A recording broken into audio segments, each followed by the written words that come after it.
دوستو یہ جنوب مشرقی ایشیا کا ایک چھوٹا سا اسلامی ملک برونائی ہے۔ محض 6,500 مربع کلومیٹر کے رقبے کا یہ ملک دنیا کے 10 امیر ترین ممالک میں سے ایک ہے۔ یہ اعلیٰ ترین معیار زندگی کے حامل ممالک کی فہرست میں بھی شامل ہے۔ اس کی عوام معاشی لحاظ سے انتہائی پرسکون زندگی بسر کر رہی ہے۔ انہیں کسی بھی قسم کا ٹیکس ادا نہیں کرنا پڑتا، بلکہ یہاں تعلیم اور صحت جیسی سہولیات بھی مفت ہیں۔ لیکن دوستو اس ملک کی شہرت کی اصل وجہ کچھ اور ہے۔ دراصل برونائی ان چند ممالک میں سے ایک ہے جہاں آج بھی مکمل طور پر بادشاہت کا راج ہے۔ یہاں کا بادشاہ ہی ملک کے تمام تر معاملات دیکھتا ہے اور عوام کو اپنے نمائندے خود منتخب کرنے کا حق حاصل نہیں ہے۔ برونائی آج تو دنیا کے امیر ترین ممالک میں سے ایک مانا جاتا ہے، لیکن ظاہر ہے یہ ملک ہمیشہ سے ایسا نہیں تھا۔ 20ویں صدی میں آخر ایسا کیا ہوا جس نے اس ملک کی قسمت بدل کر رکھ دی؟ اس ملک کی معاشی ترقی کا راز کیا ہے؟ اس امیر ترین ملک کے بادشاہ کے پاس کتنی دولت ہے؟ یہاں کے عوام کو ملنے والی مفت امارات کے پیچھے شاہی خاندان کے کون سے راز چھپے ہوئے ہیں؟ آئیے یہ سب جانتے ہیں۔ دوستو اس ملک کا آفیشیل نام برونائی دارالسلام ہے۔ یہ براعظم ایشیا کے جنوب مشرقی جانب بورینو نامی جزیرے پر واقع ہے۔ اس بڑے جزیرے کے باقی علاقے پر انڈونیشیا اور ملائیشیا کے کچھ حصے بھی واقع ہیں۔ برونائی 1 جنوری 1984 کو برطانیہ سے مکمل طور پر آزاد ہوا تھا۔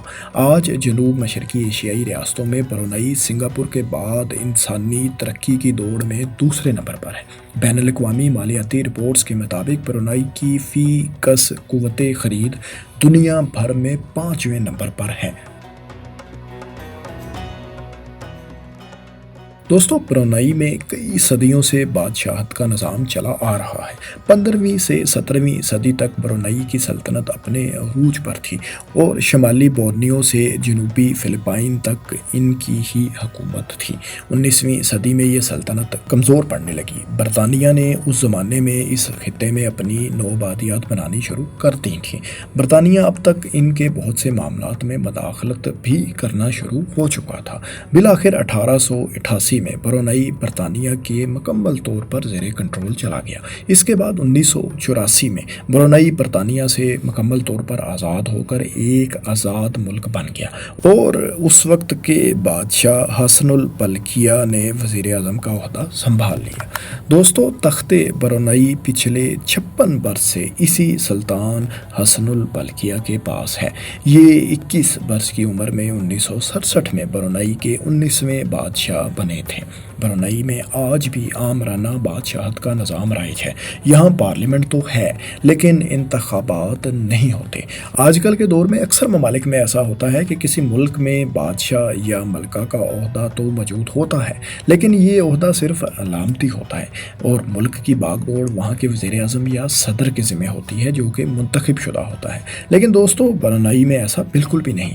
برونائی میں ملک کے تمام معاملات بادشاہ ہی دیکھتا ہے، بلکہ سلطان حسن البلقیہ نے تو اپنے اختیارات کا دائرہ کچھ زیادہ ہی وسیع کر رکھا ہے۔ یہ یہاں کے وزیر اعظم بھی ہیں، وزیر خزانہ بھی ہیں، وزیر خارجہ اور وزیر دفاع بھی ہیں۔ عام طور پر جب کسی ملک کا سربراہ کوئی فیصلہ لیتا ہے تو اسے اپنے وزراء کی رائے اور مشورہ درکار ہوتا ہے، لیکن بادشاہ حسن البلقیہ چونکہ بیشتر وزارتوں پر خود ہی فائز ہیں اس لیے وہ تمام فیصلے کرنے میں آزاد ہیں۔ قانونی طور پر بھی حسن البلقیہ کے پاس بہت سی پاورز ہیں، وہ مرضی سے کوئی بھی فیصلہ لے سکتے ہیں۔ انہی کا استعمال کرتے ہوئے 2006 میں انہوں نے برونائی کے دستور میں کچھ تبدیلیاں بھی کی تھیں۔ انہیں برطانوی رائل نیوی اور ایئر فورس میں اعزازی طور پر کمیشن بھی مل چکا ہے۔ دوستو کنگ حسن کا شمار دنیا کے امیر ترین افراد میں ہوتا ہے۔ ان کی نیٹ ورتھ 2023 کے اعداد و شمار کے مطابق $30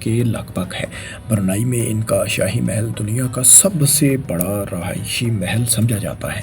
یہ 2 لاکھ مربع میٹر کے رقبے پر تعمیر کیا گیا ہے۔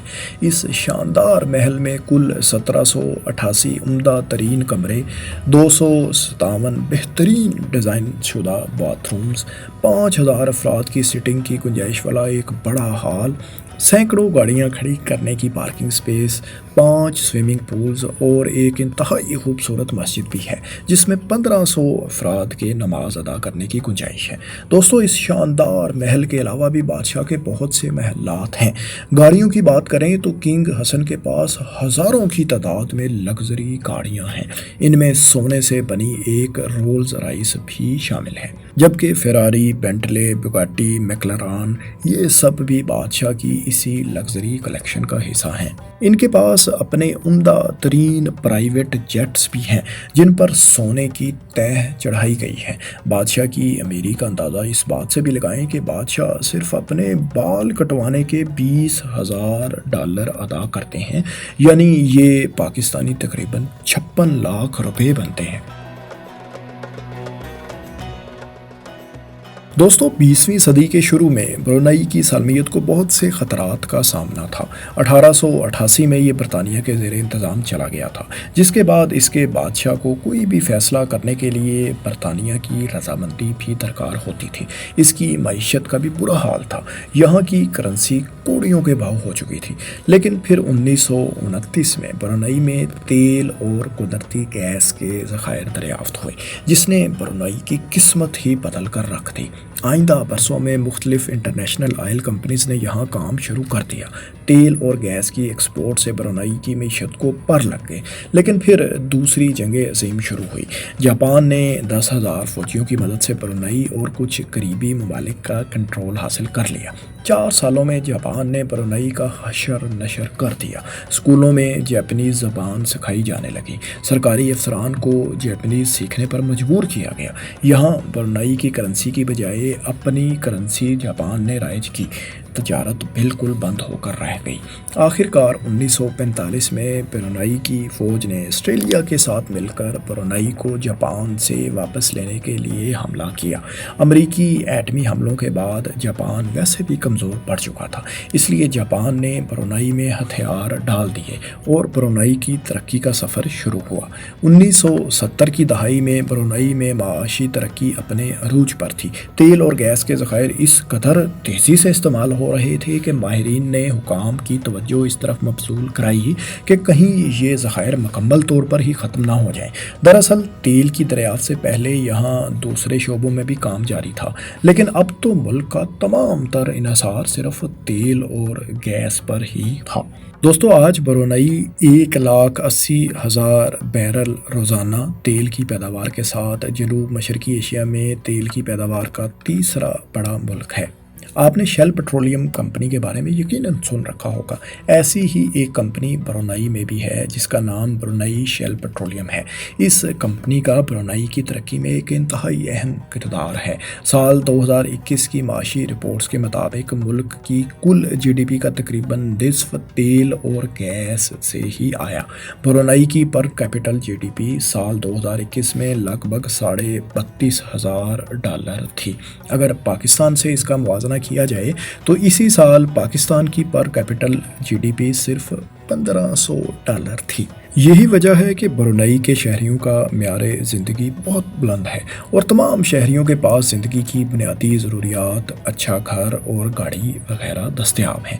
حکومت شہریوں کو مفت پلاٹس، سستے گھر اور سستی گاڑیوں کی فراہمی یقینی بناتی ہے۔ اشیاء ضروریہ کی قیمتیں بھی انتہائی کم ہیں۔ شہریوں کے لیے تعلیم اور علاج کی سہولیات بھی مفت ہیں۔ کتابیں، ہاسٹل اور ٹرانسپورٹ بھی فری ہیں۔ اگر کسی شہری کو تعلیم یا علاج کے لیے بیرون ملک جانا پڑے تو اس کا خرچ بھی حکومت کے ذمہ ہوتا ہے۔ دوستو، تیل کے ذخائر ختم ہونے کے خطرے کے پیش نظر آج برونائی کی حکومت نے کھیتی باڑی، جنگلات اور مچھلی کی پیداوار کو بھی ملک کی آمدنی کا ذریعہ بنا لیا ہے، کیونکہ یہ خدشہ ظاہر کیا جا رہا ہے کہ برونائی کے تیل اور گیس کے ذخائر 2035 تک ختم ہونے کے قریب ہو جائیں گے۔ تختے برونائی کو اپنی شاہ خرچیوں کی وجہ سے انٹرنیشنل میڈیا کی تنقید کا سامنا بھی کرنا پڑتا ہے۔ بادشاہ حسن البلقیہ پر اعتراضات اٹھائے جاتے ہیں کہ انہوں نے ملک میں آمرانہ بادشاہت رائج کر رکھی ہے، ان کے فیصلوں کو کوئی چیلنج نہیں کر سکتا، عوام کو کسی قسم کا کوئی حق ارادی حاصل نہیں، یہاں آزادی رائے بھی نہیں، عوام کو معاشی طور پر تھوڑا سا ریلیف دے کر یہ شاہی خاندان خود ہر طرح کی پابندیوں سے آزاد ہے۔ یہی وجہ ہے کہ بے تحاشا قومی آمدنی کے باوجود عوام کے اور بادشاہ کے خاندان کے لائف اسٹائل میں زمین آسمان کا فرق ہے۔ انٹرنیشنل میڈیا کے مطابق ملکی آمدنی کا بڑا حصہ بادشاہ اور ان کے خاندان کی جیبوں میں ہی جاتا ہے۔ بادشاہ حسن البلقیہ کے 5 بیٹے اور 7 بیٹیاں ہیں۔ ان میں سے ایک بیٹا شہزادہ عبدالمتین سوشل میڈیا پر ایک مشہور سیلیبریٹی ہیں۔ یہ مہنگی ترین جگہوں پر چھٹیاں انجوائے کرتے ہیں اور اعلیٰ ترین جیٹس میں سفر کرنا ان کا معمول ہے۔ ان کی عمر محض 31 برس ہے اور دنیا بھر کے لوگ ان کے شاہانہ لائف اسٹائل پر رشک کرتے ہیں۔ دوستو، انہی بادشاہ کے ایک بھائی شہزادہ جعفری بلقیہ پر جو وزیر خزانہ بھی رہے $15 بلین کی خود پرد کا الزام ہے۔ شہزادہ جعفری 600 سے زائد مہنگی ترین پراپرٹیز، 2000 لگژری گاڑیوں اور 9 جیٹس کے مالک ہیں۔ اسی طرح بلقیہ خاندان بہت سی کمپنیز کا مالک بھی ہے جن کا کوئی ریکارڈ پبلک کے لیے دستیاب نہیں۔ عوام کی حمایت حاصل کرنے اور بغاوت سے بچنے کے لیے عوام کو تھوڑی بہت سہولیات دی جاتی ہیں، جبکہ اس کے بدلے شاہی خاندان کو عوام کی طرف سے کھلی چھوٹ ملی ہوئی ہے۔ اس کے باوجود بادشاہ اور ان کا خاندان عوام میں مقبول تو ہیں اور عام طور پر برونائی کے عام لوگ اپنے شاہی خاندان اور بادشاہ سے محبت ہی کرتے ہیں۔ دوستوں، جس طرح سلطان حسن البلقیہ کے اثاثوں کی فہرست بہت طویل ہے، اسی طرح ان کا نام بھی بہت لمبا ہے۔ ان کا پورا نام عربی میں سلطان حاج حسن البلقیہ معز الدین والدولہ ابن المرحوم سلطان حاج عمر علی سیف الدین سعد الخیر والدین ہے۔ ان کی عمر اس وقت 77 برس ہے۔ یہاں اسکول جانے والے 51% بچے موٹاپے کا شکار ہیں۔ تعلیم مفت ہے، شاید اسی وجہ سے شرح خواندگی 97% ہے۔ یہاں اسلامی قوانین کے تحت ہی زندگی گزاری جاتی ہے۔ شراب اور اس طرح کی چیزوں پر پابندی ہے۔ برونائی کو ایشیا کا وینس بھی کہا جاتا ہے کیونکہ یہاں دریا کے کنارے شہر آباد ہیں اور لوگ ایک جگہ سے دوسری جگہ جانے کے لیے کشتیوں کا استعمال کرتے ہیں۔ سیاح اس چھوٹے سے مگر معاشی فکروں سے آزاد ملک کو دیکھنے جوک تر جوک آتے ہیں۔ تو دوستو، کیا آپ کا بھی دل چاہتا ہے برونائی کو دیکھنے کا؟ کمنٹس میں اپنی رائے سے ضرور آگاہ کریں اور ایسی دلچسپ ویڈیوز دیکھنے کے لیے ہمارے چینل کو سبسکرائب بھی کر لیں۔ شکریہ۔